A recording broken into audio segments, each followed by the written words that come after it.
Mark, when someone tells you, I want to use technology to create value in my business, I want to either make more money or reduce my expenses or reduce risk. Where do we go from there? Walk us through the next logical step when someone brings that concept to you. Well, part of the um, part of the issue that we see as we do this is it's almost never that structured a question, right? That's true, man.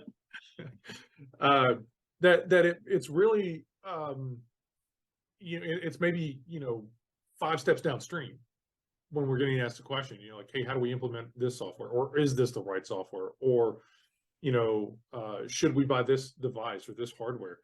And the thing that's really got to happen is take that question and start mapping it back upstream. That, as you mentioned, like the idea of improving or increasing revenue, decreasing expense, or lowering risk, right? It's not necessarily that they all have to do that, but that's how they manifest themselves in terms of their impact to the business. Because if it's not doing one of those things, then the question really is, what is the value of this decision? Like, what are we doing? What are we trying to accomplish? Because, as we've kind of talked about before, right, at the end of the day, profit is not the end goal for every business, and nor should it be, I don't think. But profit is the first step for every business, because without profit, you can't do any of the other things you're trying to do, which is where those first two pieces come from, right? Income up, expense down. That's where your profit comes from. And then once you've got that figured out, you want to make sure you don't have risks that disrupt that equation that you've kind of figured out. And so they all come back to that, but it's not always a clear path, about how that particular question that you're asking in the moment comes back to this. And so that's usually where we end up starting. Is, to your point, when somebody comes and says, hey, I want to, what do you recommend? How, what do we do with this, or should we do it this way?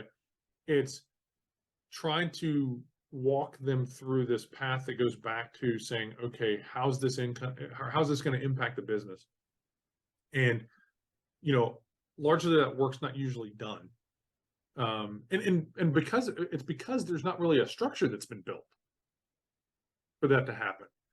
And, so that's why when we're talking about how do we create value with technology in a small business, that's where we look at this and go, hey, there's four components of that, right? Which is governance, the quality of your technology, there's risk management, and then there's your security. All of that starts with the governance, which usually answers these questions that we're just talking about right now, meaning that governance is sort of the expressed formula for what do I want to do with my technology, right?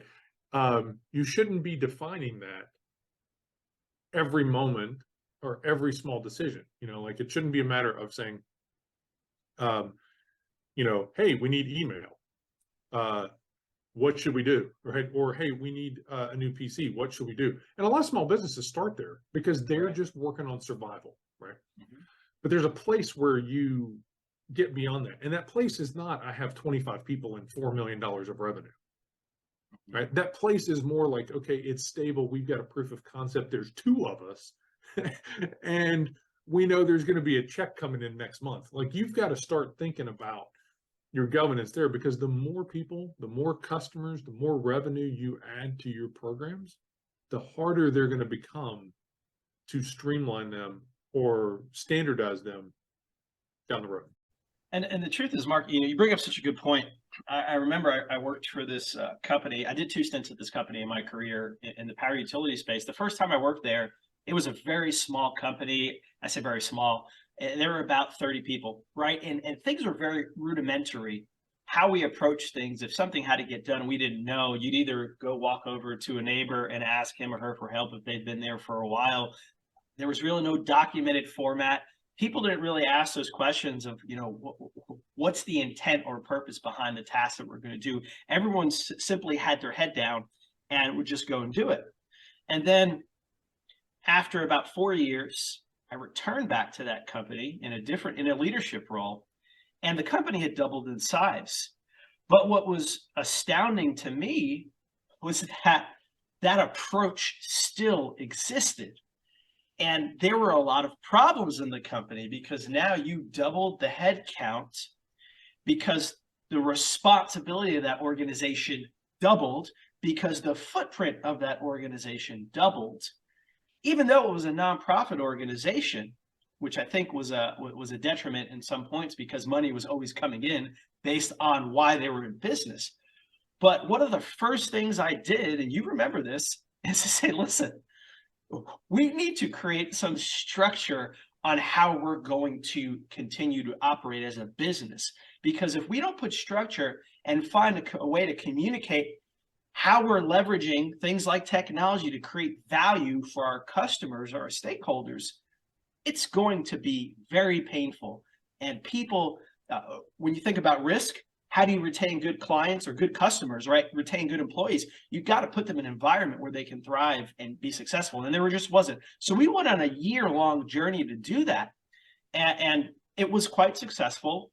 We're able to document policies and procedures. But Mark, what you're talking about is so important, because I think where you're going with this is that once you answer that question of how I want to create this value and you figure out exactly what it is, now how do I take that strategic level concept and communicate it to the layers of my organization? And I think this is where you go with governance.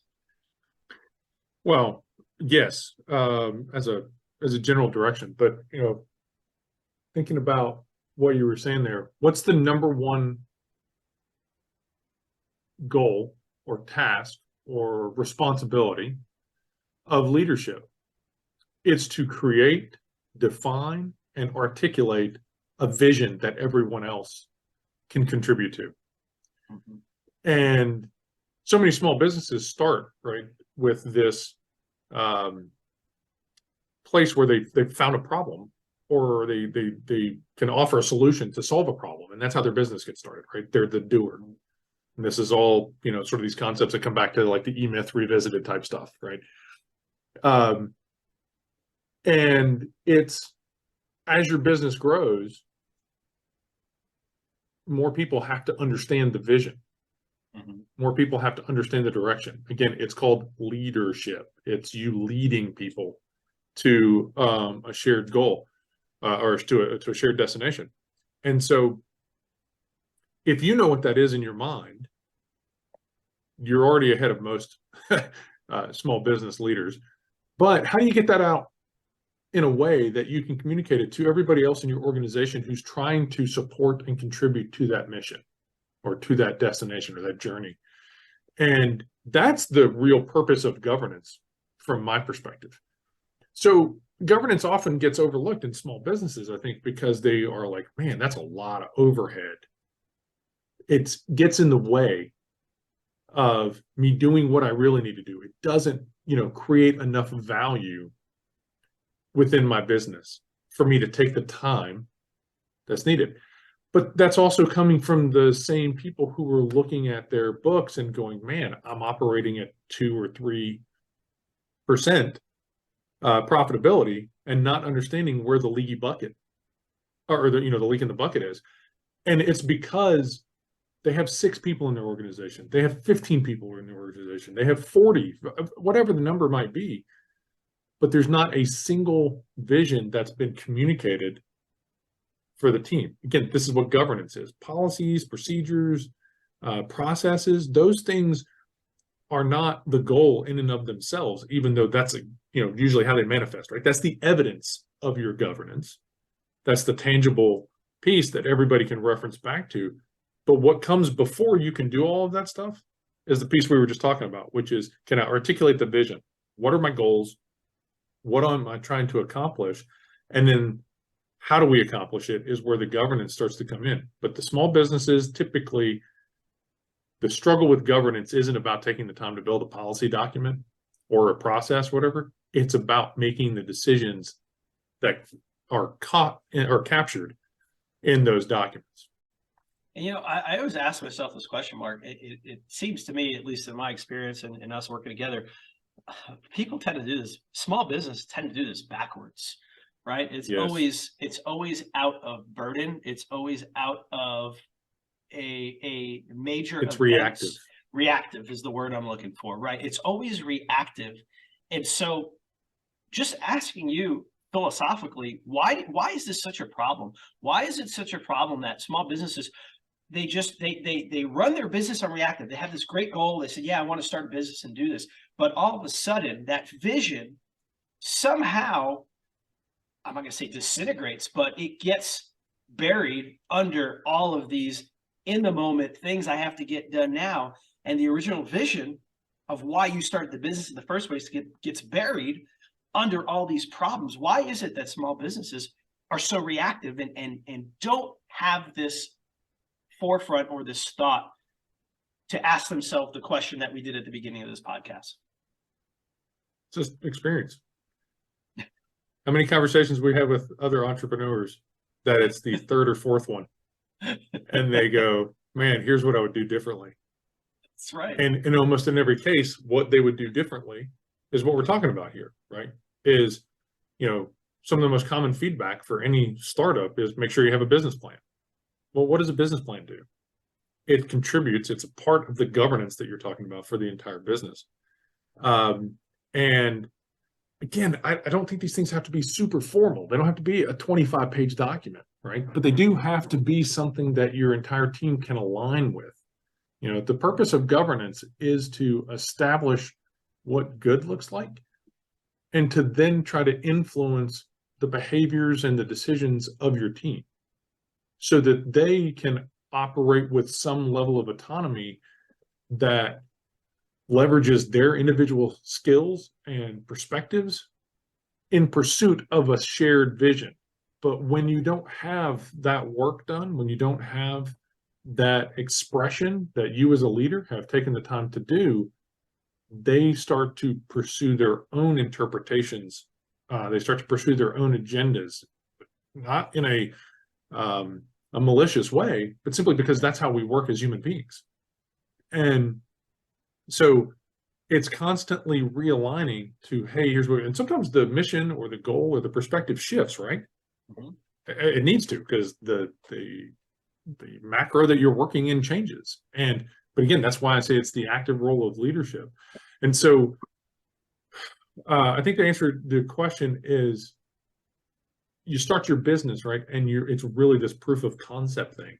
Mm-hmm. Right? You're going, do I have what I think I have here? And you get a couple of years into it and you get past the proof of concept piece, but you didn't structure things, your operations, in a way that allow you to get out from under the weight of the day-to-day to then start to shape this direction in a more meaningful, intentional way. So you're just being carried from one day to the next with that pressure. And so that's why I say, it's a lack of experience, I think, for many small businesses about why they're so reactive to these types of things, because they've not had the experience of the failure that come through and then, figuring out why it failed, and again, by the way, I mean, so many businesses are they survive without these types of efforts, right? From a governance perspective. But I will say that every example that you can point to of a small business that is surviving for that could probably be thriving with this added to it, as opposed to just simply getting by from day to day, week to week. Any business that has scaled or any business that has grown beyond that startup phase, it's because they've done some of this work.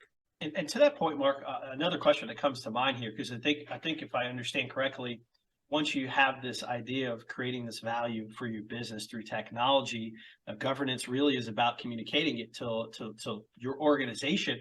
So who must have a seat at the table in the governance process? When you make that decision and you say, here's what we're going to do, here's the reason why, when you start inching towards the governance, who must have a seat at the table in the organization to make that successful? Probably, the answer to that question is, what's the level of the decision you're talking about, right? I mean, again, this is where you start to get into different tiers of sort of documentation and what's the culture of your organization. You know, are you one, do you work in an industry, or do you have an approach that's got to be very precise? And so therefore you've got to build, governance around that takes those decisions down to, we'll say the 50-foot level. Sure. Or are you more of a freewheeling culture that is based on creativity and innovation and exploration, where you want to put just guidelines in place, So, if we use the example of just buying a piece of software, right? Does that decision require leadership? It shouldn't, depending on the size of it, right? I mean, hey, we're going to do a $50 monthly subscription for, whatever. Is that really something that has to involve all levels of the organization? So that's where you start to tier this out a little bit. And by the way, this is where budgets come in. We've talked a number of times about budgets. Budgets are just another form of governance, which says, hey, if you're going to make a decision that's less than $2,000, I expect you to do this level of, due diligence, and then you're empowered to make that decision. But if you're going to, look to buy something that's $10,000, well, you're going to probably need some additional, input. So it varies is the answer. I mean, unfortunately, that's the favorite consultant answer, right? Is it depends.